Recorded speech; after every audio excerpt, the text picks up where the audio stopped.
So, Gene, or Billy.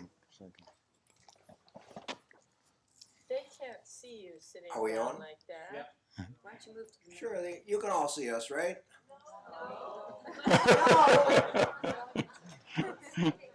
They're Here. my pals up there. Shall we stand?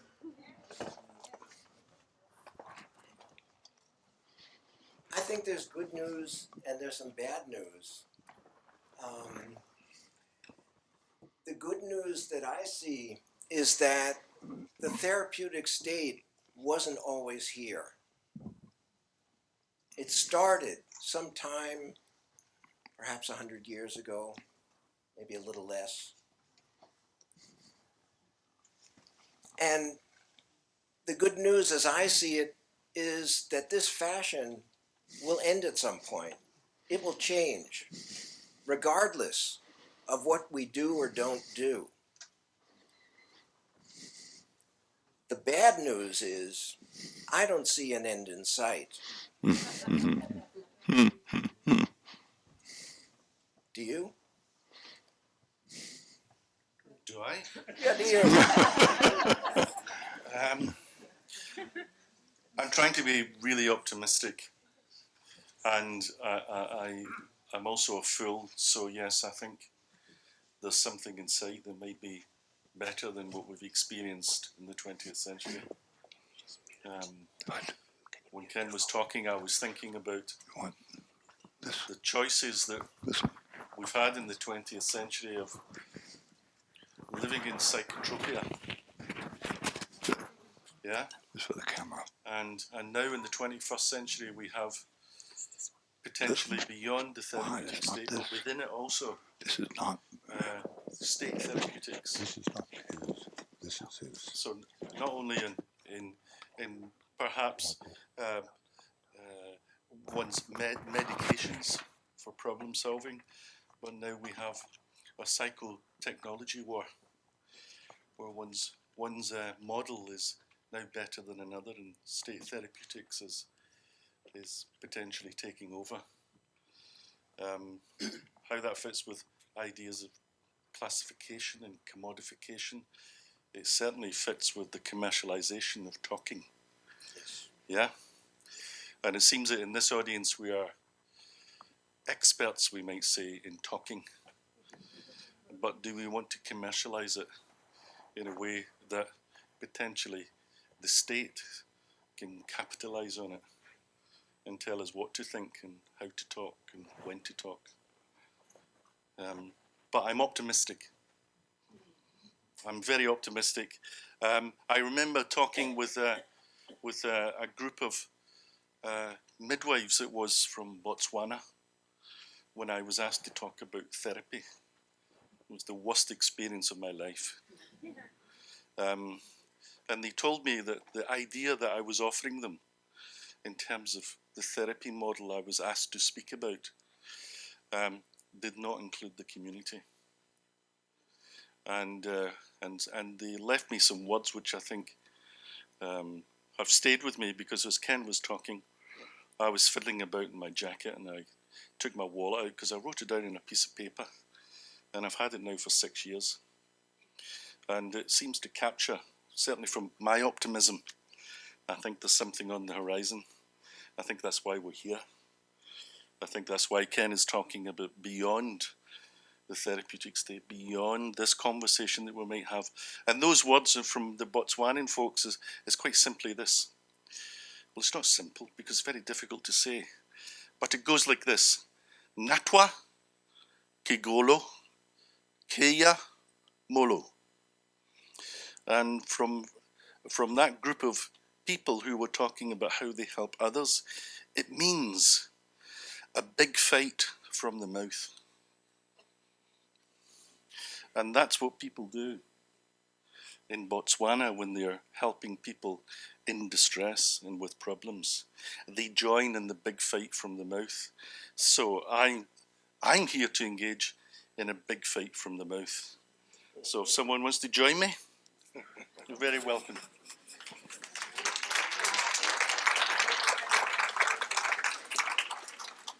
Did that answer your question? Sort of, yeah. Ken talked about the rage to order.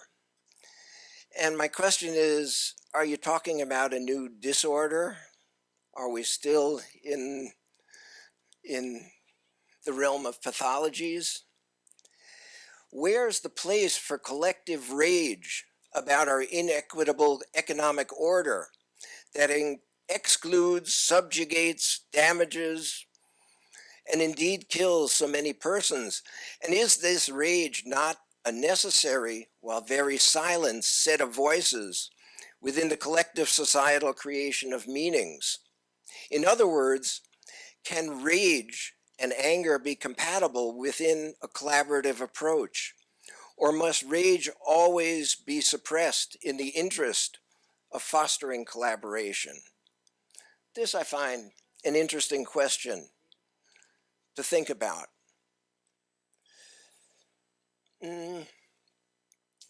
Another question, you talked about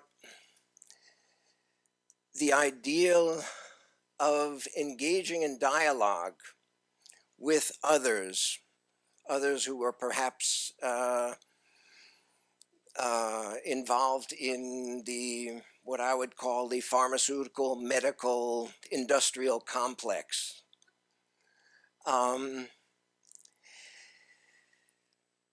This means expanding our own horizons of tolerance. I can imagine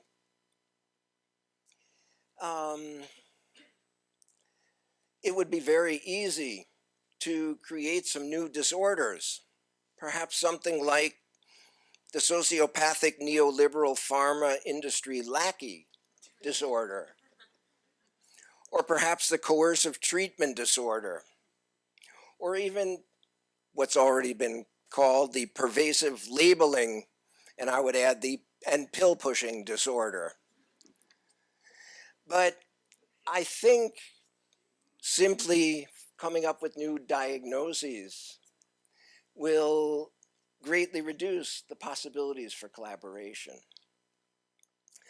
And the question is, can we find new and creative and indeed positive ways of thinking about persons, for instance, working for multinational pharmaceutical companies, companies that are willing to spend billions of dollars paying off courts and litigants while viewing the costs as the price for continuing to push drugs that are of little value and of great harm. I think this is also one of the challenges that we have. How do we engage in dialogue with the enemy without calling them the enemy? Because when we do that, we've set up a conflict. That I would like to talk about. Thank you. I'd like to say something here about the medical profession. I do like the medical model for medical problems. No, I think it has its place.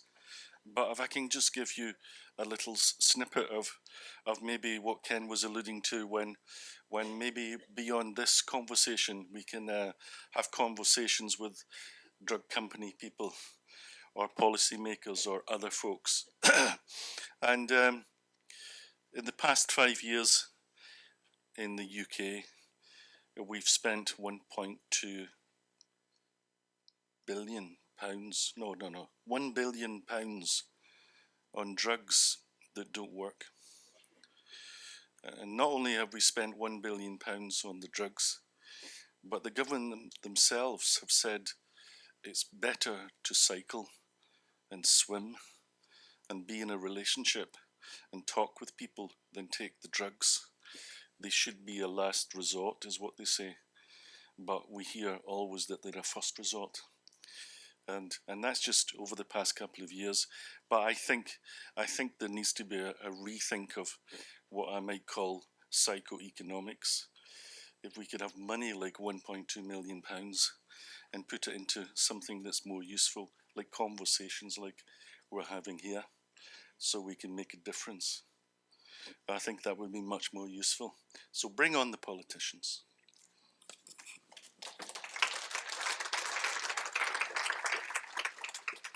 in the interest of a diversity of voices, because I think that is also one of the major challenges that we have, to increase the range of voices that actually get heard.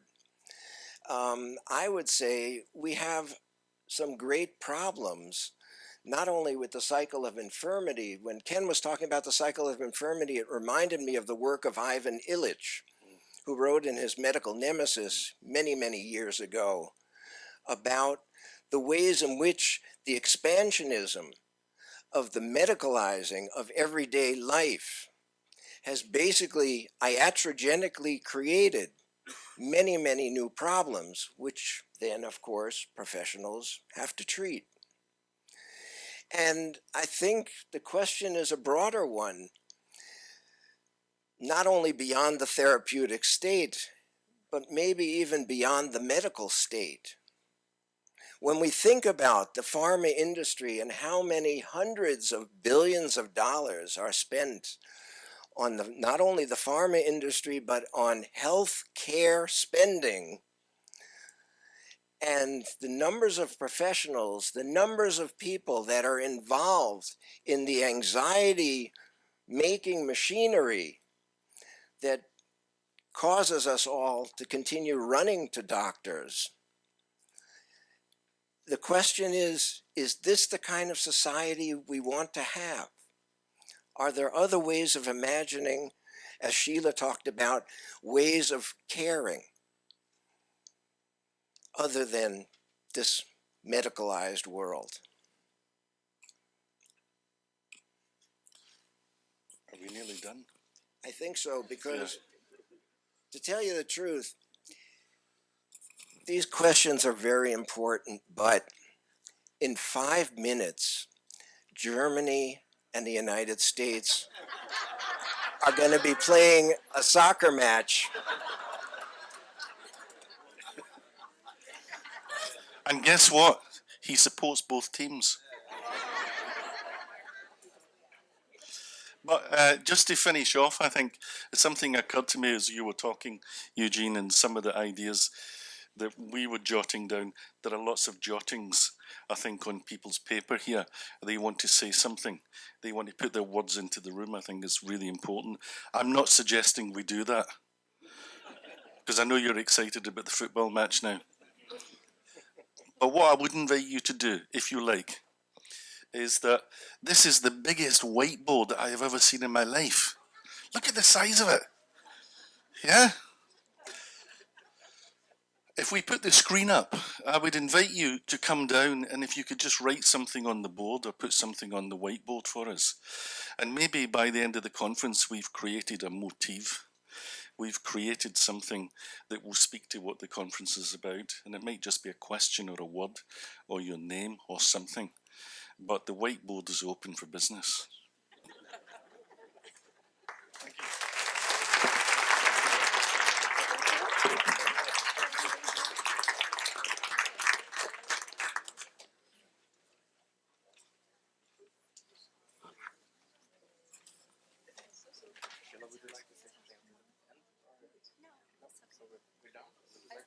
No, I don't have a planned thing. I didn't know whether you wanted to open up for discussion or what. Huh? Well, just open up for general discussion. And let the soccer fans leave. Yeah, soccer fans could excuse themselves and open up for general discussion. Yeah. Okay. Okay, we were just talking, and before the football match, if someone would really like to see the football match, just leave. But we will also like to open up for some discussion and dialogue before we go down. So, and you can ask questions here, or we can have the dialogue in the whole room. So, if you have any questions, please raise your hand. Comments. And comments, reflections. Comments.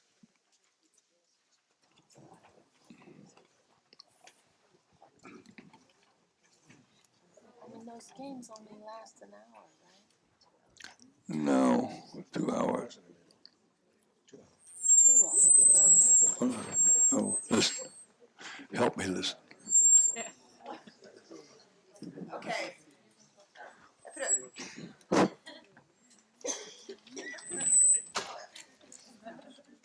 I'm sorry, but it's like quite high pitched. We can hear you.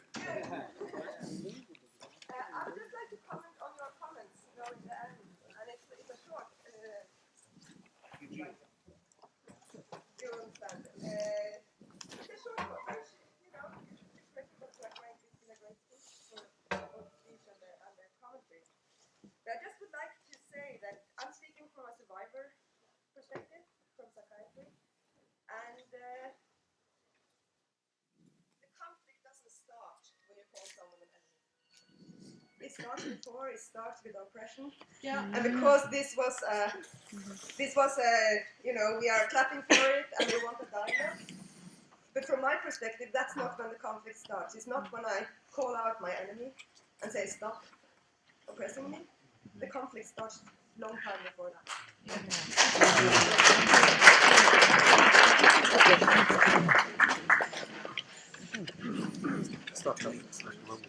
More questions or comments? When someone starts to oppress you, Should we try without the microphone now? Or? I have a strong voice. Yeah, great. I support what Plessy said. We are from We Shall Overcome, and I love that name for our organization. We shall overcome. We can't hide the fact that this medicine perspective on life problems are doing great harm. And when one person in a family is touched by this great harm, the circle around suffers along, and I'm a mother. And I didn't know then what I know today. And I know I have been deceived and betrayed, and my son is dead. He was treated to death, and I am now constantly aware of how many people are risking this fate. And of course, we shall be polite, but there is reason to feel rage and anger and use that energy, because there is great energy in anger. Yes. And we shall change this system because it's deadly. Thank you.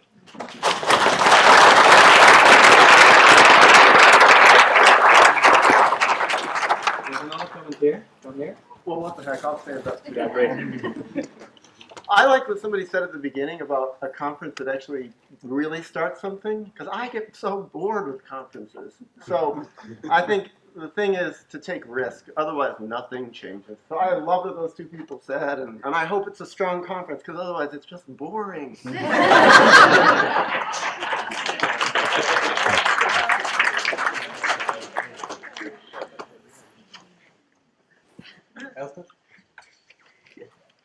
I was very interested because before the conference we were talking about drug addiction before we came in here. Do I need to shut up? Microphone. And what interested me, I've done quite a lot of work in Africa with young drug addicts or people who are taking drugs, and never had to talk about the drugs, the coming off the drugs, the problems with, you know, withdrawal symptoms, having to have substitute drugs, and all the rest of this. They just come off the drugs if you give them a life and a future. And it was interesting because almost like the medical discourse came up, saying, but it affects the body. You know, if you're on drugs, it affects the body. Of course it affects the body. But so does creating a future affect the body. Yes. So it's beginning to, I was just, while you were talking, because that really struck me in that conversation we were having earlier, that maybe one of the ways is by joining some of this discourse, but in a way that one can change it. So that it doesn't become confrontative, but becomes a different way of taking it. Yeah.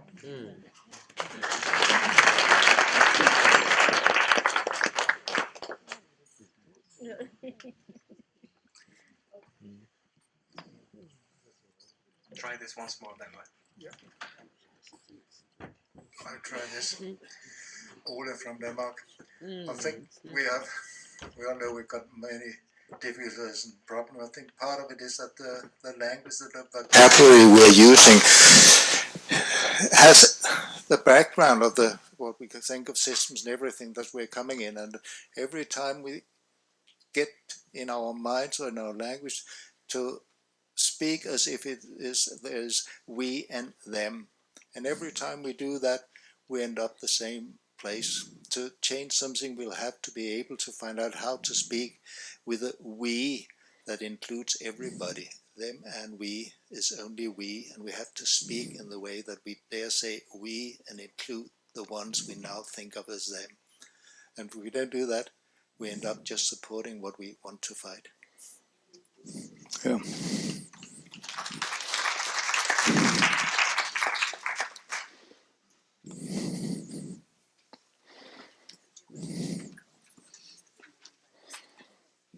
Hi, my name is Monica. I come from Canada, but I'm Mexican. And I live right now in a world of academics. And one of my duties as a postdoc is to write articles and books, book chapters, etc. But the question that I have been wondering since 1 year ago is, okay, we have written articles, we have written books and given workshops, but the question remains, which other ways we can find as academic or practitioners to allow the others, those that some we can call enemies or not, but which other ways we can find to allow the others to hear our voices that goes beyond articles, books, etc. Yeah. Yeah. I was listening to some figures here, billions of pounds for medication and endless trillions used to advertise medication and so forth, and it started to sound a bit daunting. But then there are other resources, and we don't perhaps need to define ourselves as being in opposition to something, but trying to align ourselves with other forces. And there's no dearth of resources, because from the point of view of Finland, psychotherapy training is a minuscule industry. Less than 5 million euros a year is the scale. The government subsidizes therapies to the tune of about 100 million a year, which is a good thing. But on the other hand, the government puts in over 500 million euros per year currently, just to finance disability pensions from depression alone. That's only the pension cost. And if you add to that the other costs, loss of production and so forth, it's a multi-billion euro expense to the economy. Now, those are billions that are being used, and those billions could be used in different ways. So we don't really need new financing. We just need to align with the policymakers to help them make better use of the massive resources that are already in play. So this becomes politics and the new psychoeconomics, which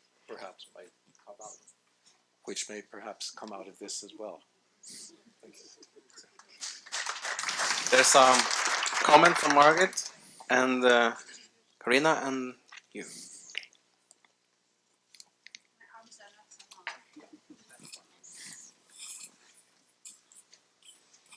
Thank you. Thank you. Thank you. I think it's because it's okay. Okay. Instead of. So try out that. Okay, I speak without. Can you hear me? Yes. Okay. I'm Margaret from Germany, and I'm listening to the things we say and also the questions we raise, if we can maybe find better words or find better words so that they hear our voices, or what voices should we hear in order to increase change or make change happen. And sometimes I wonder if we can also hope for something completely different.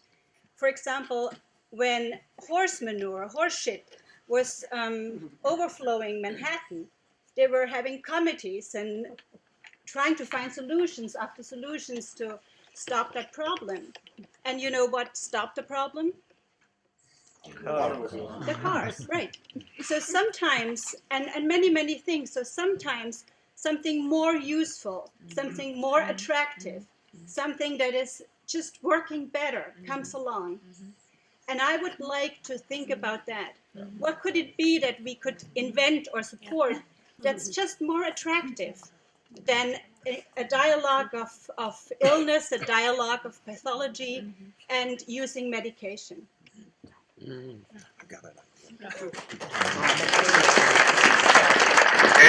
now I see, I'm gonna try to organize this. So Karina and you, Christine, and then please raise your hands again.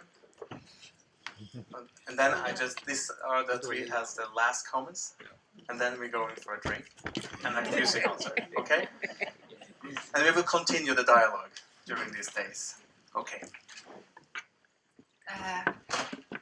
Can I use it? I just felt the need to... I'm a psychotherapist, but I just felt the need to also say that I believe in also sometimes to take a stand, and not always to try to, how can I say, of course it's important to try to understand and to have a dialogue, but I also would like to say to those of you speaking from your point of view that I also find it important from our point of view to take a stand sometime and not to be neutral always and not to think that we can be objective because we can't. We also participate with ourselves, and that's needed to be shown also, I think. So.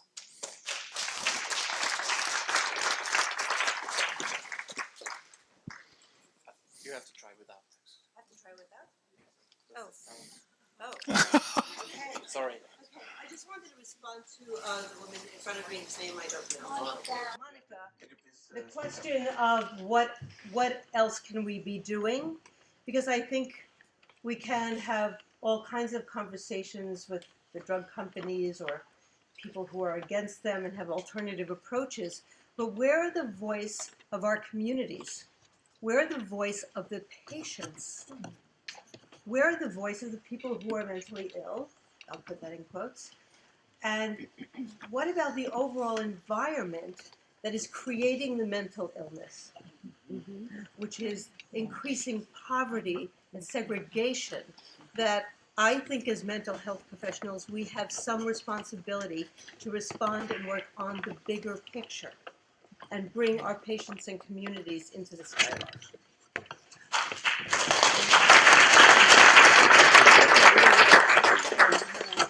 I'm Carl from Denmark, also a survivor of psychiatry. Recently, the parliament, the politicians in Denmark, our government decided to spend plenty of millions Danish crowns on psychiatry. They are very proud. They're building new hospitals, doing a lot, and they expect us from the user survivor movement to clap our hands and be very happy. And they don't really understand why we are not so happy, because they feel very proud. Finally, they say, now we'll make the somatic part of the health system equal to the psychiatric. And the problem is they think all the same. They think we have well-defined diseases and we have treatments to cure you. They took our recovery concept, but they bring the recovery concept into the traditional system. It's very difficult. We try really in Denmark now to empower the open dialogue movement, and it has some win. That's some win for the open dialogue movement. But everything what is happening from the national approach is more or less against it because of efficiency, and you know how they think. But I think a problem, because this is about politics. When we speak with some of the more progressive politicians in our parliament, they tell us, well, if I dare to speak critical about psychiatric medication, I get all the politicians against me. So how could it happen? How did it end like that? Why do the public, why do the politicians, the parliament, why do they think that psychiatric medication is the true answer to our problems? I really wonder, why did we end there? And how can we change it? Because I read some papers from pharmaceutical industry, how pharmaceutical industry build strategies. They are really clever. They build strategies how to convince politicians from US into Europe about certain diseases and certain treatments. it's really a strong power, and it's not enough that we agree and dialogue. It is about power structures, and it's really about politics.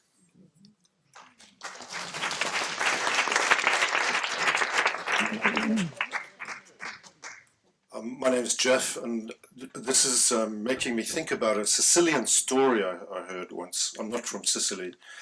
And the Sicilians are very fond of St. Peter. He's like the kind of village kind of fool. And St. Peter and Lucifer are walking down the road. And St. Peter's feeling pretty down because people are doing lots of bad things and so on. And then he sees somebody from the village spots the truth lying on the pavement. And he bumps Lucifer and says, "Hey, look, this person has found the truth. I got one over on you, Lucifer." And Lucifer says, "Nah, don't worry." He says, "Within an hour or so, he's going to turn it into a concept." And so the link for me was with what you were saying earlier, Ken, about the first step towards something's demise is when it becomes a solid belief, an orthodoxy. There's a friend that my wife Ariane and I know, who's an architect who does quite a lot of work in Africa and also in India. And he has this idea about tight fit design or loose fit design. And there's a place for both, but sometimes they can be misplaced.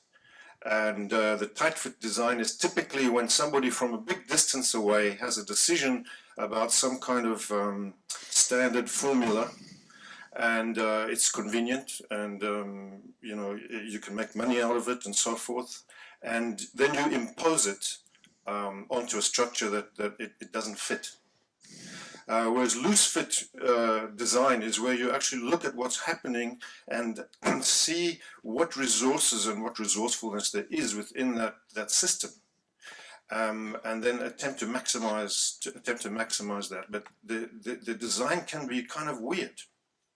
And so perhaps for us, in terms of survival of the fittest, it's about looking for a way in which we can get into that dialogue with the other around fit and the loose fit or the tight fit and what might work for us. But I do agree with the idea of taking a stance as well. I think that's really important. Yeah. There was one more here, wasn't it? Well, I'm sorry, Rolf, you have to wait till tomorrow, sorry. But what's your name? Paul. Paul, that's the last one. Before.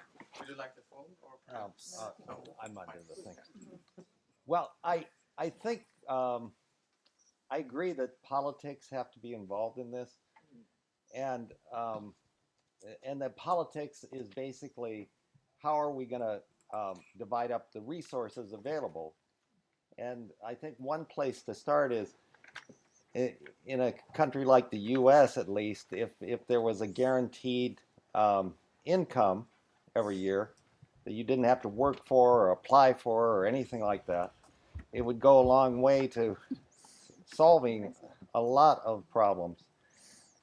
Because I also think people need to take a stand. I think what the pharmaceutical industry has hit on that's making it so profitable is that they've actually come to a technology that will turn anyone into a docile body, you know. And until we can liberate our anger and our motivation to fight that, we're just reinforcing that, by being so docile ourselves without the drugs, So.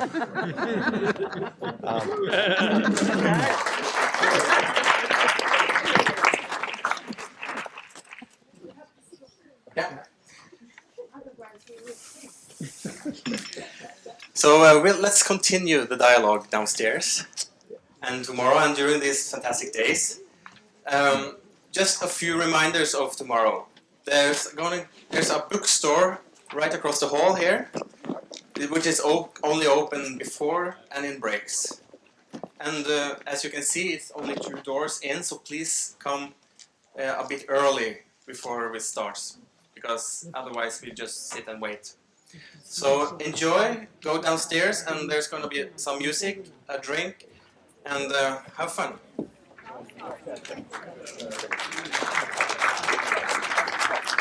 There's a bookstore, so it's book of the people here.